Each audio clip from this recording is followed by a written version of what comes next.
Assalamualaikum warahmatullahi wabarakatuh. Perkenalkan, nama saya Aldo Devana Arditara, biasa dipanggil Aldo, NIM 241910701017 dari Prodi Teknik Konstruksi Perkapalan.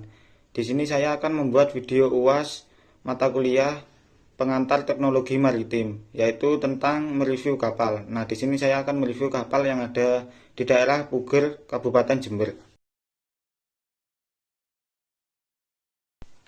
Yang pertama yaitu pengertian kapal ikan. Kapal ikan adalah jenis kapal yang dirancang khusus untuk menangkap ikan atau hewan laut lainnya di perairan. Kapal ini biasanya dilengkapi dengan alat tangkap seperti jaring, pukat, pancing, dan peralatan khusus lainnya untuk mendukung kegiatan penangkapan ikan. Kapal ikan digunakan oleh nelayan untuk kegiatan perikanan komersial maupun tradisional. Nah, untuk ikan yang didapat di daerah Puger ini biasanya jenis ikan tuna kecil, ikan kakap, ikan tongkol, dan lain sebagainya. Nah, untuk jenis kapalnya yaitu di daerah Puger ini kapal Henland adalah jenis kapal penangkapan ikan yang digunakan untuk metode pancing ulur atau Henland fishing. Metode ini menggunakan tali pancing yang diulur dan ditarik secara manual atau dengan bantuan alat sederhana. Kapal Henland umumnya berukuran kecil maupun sedang dan sering digunakan oleh nelayan tradisional yang ada di daerah Puger. Nah, ini adalah video jenis kapal ikan yang terdapat di daerah Puger Jember.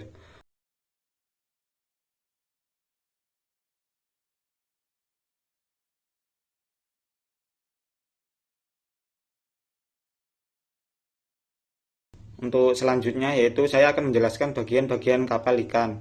Yang pertama ada haluan atau bow. Haluan kapal adalah bagian depan kapal yang berfungsi untuk memotong air saat kapal bergerak maju. Desain haluan memiliki pengaruh besar terhadap efisiensi, stabilitas, dan kemampuan navigasi kapal. Haluan kapal memiliki beberapa fungsi diantaranya yaitu mengurangi tahanan saat kapal memecah air, mencegah air masuk ke dalam kapal saat berlayar, menahan dan memecah ombak.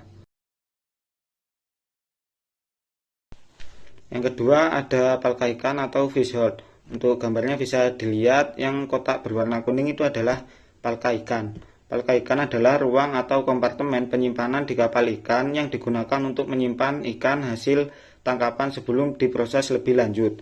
Palka ini terletak di bagian bawah kapal dan biasanya memiliki sistem pendingin dan es untuk menjaga kesegaran ikan agar tidak cepat membusuk selama pelayaran.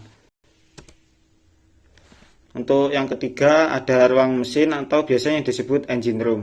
Ruang mesin kapal adalah ruangan di dalam kapal yang digunakan untuk menempatkan dan mengoperasikan mesin utama serta berbagai peralatan pendukung sistem propulsi atau pendorong kapal. Mesin utama biasanya bertugas untuk menggerakkan baling-baling kapal, sementara mesin-mesin tambahan mendukung fungsi lainnya seperti sistem kelistrikan, pompa, dan sistem pendingin.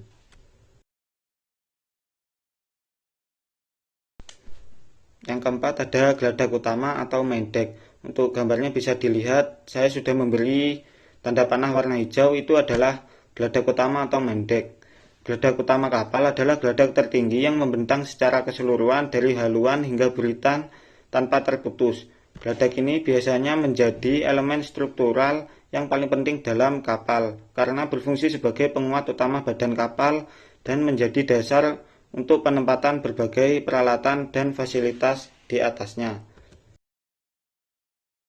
Kelima ada anjungan atau wheelhouse. Anjungan kapal adalah ruangan atau area yang berada di atas geladak utama dan berfungsi sebagai pusat pengendalian dan navigasi kapal. Di anjungan, kapten atau kru mengoperasikan kapal, mengatur arah, kecepatan, dan memantau berbagai sistem penting selama pelayaran. Yang keenam ada linggi haluan atau steam. Nah, untuk tempatnya linggi haluan ini bisa dilihat dari depan kapal sampai bawah kapal atau biasanya disebut lunas. Linggi haluan kapal adalah struktur vertikal atau miring yang berada di bagian paling depan dari kerangka kapal. Komponen ini merupakan bagian penting dari konstruksi kapal yang terhubung dari lunas atau keel di bagian bawah dan geladak utama di bagian atas. Selanjutnya ada lunas atau keel. Lunas kapal adalah komponen struktural utama yang membentang di bagian dasar kapal dari haluan hingga buritan.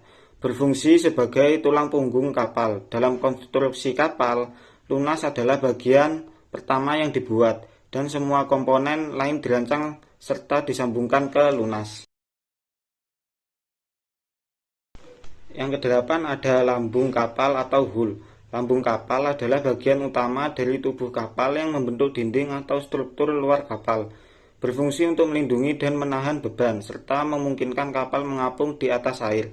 Lambung kapal mencakup seluruh bagian kapal dari haluan depan hingga buritan atau belakang, dan dirancang untuk memberikan stabilitas, kekuatan, dan efisiensi saat berlayar. Untuk gambar bagian lambung kapal bisa dilihat gambar di atas. Saya sudah memberi tanda panah warna hijau. Nah, itu adalah lambung kapal.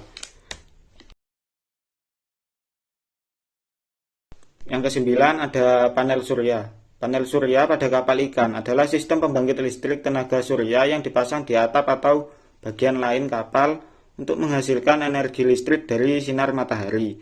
Panel ini mengubah energi cahaya menjadi listrik yang dapat digunakan untuk berbagai keperluan di kapal, seperti penerangan, navigasi, alat komunikasi, dan sistem lainnya yang membutuhkan daya listrik. Dengan menggunakan panel surya, kapal ikan dapat mengurangi ketergantungan pada bahan bakar fosil yang lebih ramah lingkungan dan dapat menghemat biaya operasional kapal dalam jangka panjang. Panel surya juga berguna untuk meningkatkan efisiensi energi di kapal, terutama dalam perjalanan panjang atau operasi di perairan yang jauh dari sumber daya listrik lainnya. Selanjutnya nomor 10 ada baling-baling atau propeller. Untuk gambarnya bisa dilihat di atas. Untuk gambar yang asli saya tidak bisa memperlihatkannya secara langsung karena pada waktu itu kapal ikan yang ada di Puger sedang terapung di atas air. Untuk pengertiannya, baling-baling adalah perangkat yang berfungsi untuk menggerakkan kapal dengan menghasilkan dorongan melalui proses rotasi. Baling-baling terdiri dari bilah-bilah yang terhubung pada poros yang digerakkan oleh mesin utama kapal. Ketika baling-baling berputar, ia memindahkan air ke belakang kapal, yang menghasilkan gaya dorong atau thrust yang mendorong kapal maju. Fungsi utama baling-baling adalah mengubah energi dari mesin kapal menjadi energi mekanik yang dapat digunakan untuk menggerakkan kapal di air. Yang ke-11 ada buritan atau stern. Untuk gambarnya bisa dilihat di atas, tanda panah warna hijau itu adalah buritan. Buritan kapal adalah bagian belakang atau ujung kapal yang berada di sebelah belakang badan kapal.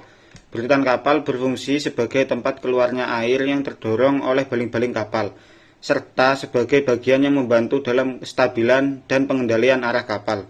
Buritan juga berperan penting dalam proses navigasi, karena terdapat sistem kemudi yang terpasang di area ini untuk mengatur arah pergerakan kapal.